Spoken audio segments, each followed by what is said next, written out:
Let me say this, because I think this is important um, in terms of like Dunbar telling the story between him and his father. Um,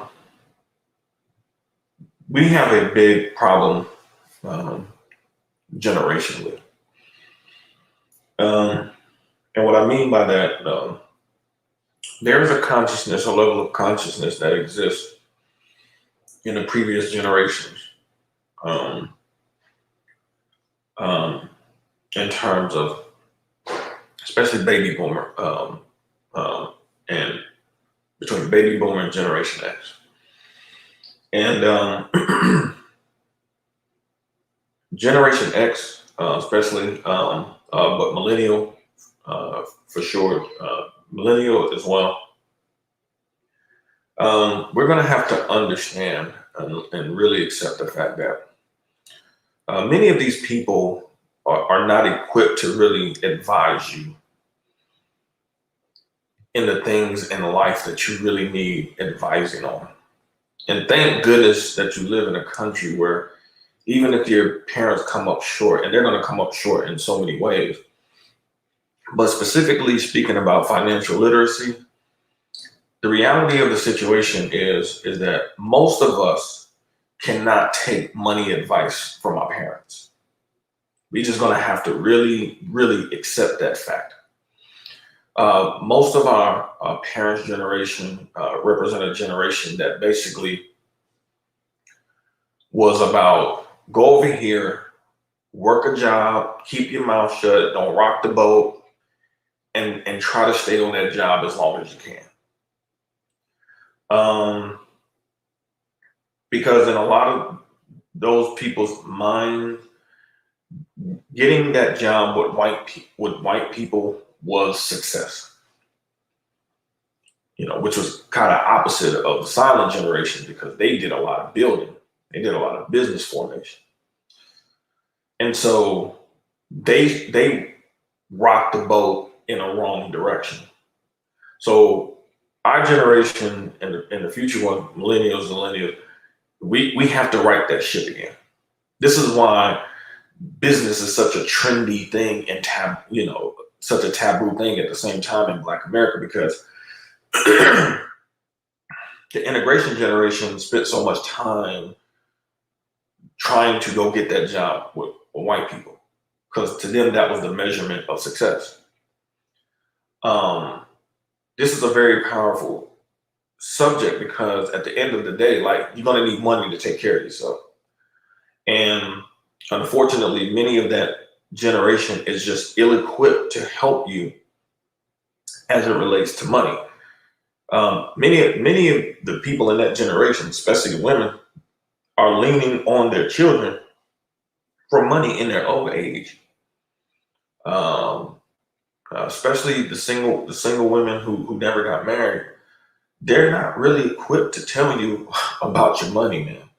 They're just not. They're not a professional. They don't have the expertise. They don't. They haven't never engaged in business on that kind of level. So it's not something that I'm saying that you attack your parents with. It's just you need to understand that they really don't have it to give you, and you can't get mad at them really for not having it to give you either, because that ain't gonna solve anything. What you really need to do is connect with people who can give you the information that you need. People like Alonzo, for example, who can show you the strategies necessary so that even if you work in a job, you're funding something somewhere else that's going to give you ultimately the freedom that you really want to have long term. Because you're not going to be able to work a job forever. I mean, I don't care. This ain't slavery where you working yourself on the job until you die. They're not giving it to you like that. You're not going to stick with that one job for the rest of your life. That those days are over. So you're going to have different type of strategies.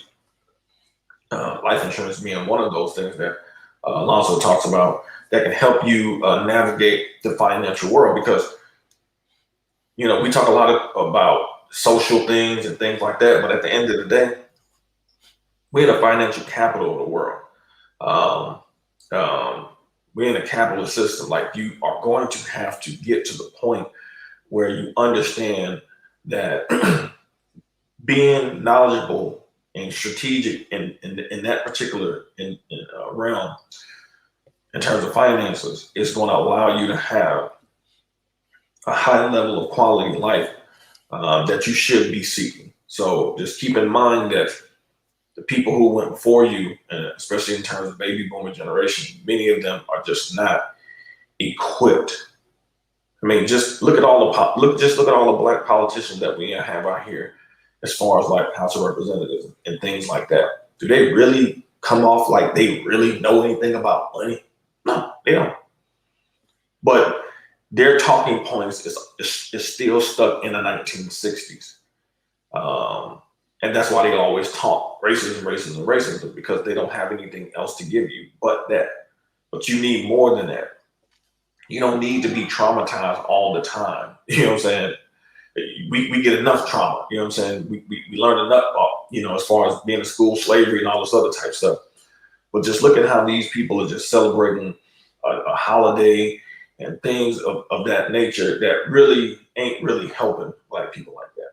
It just really ain't.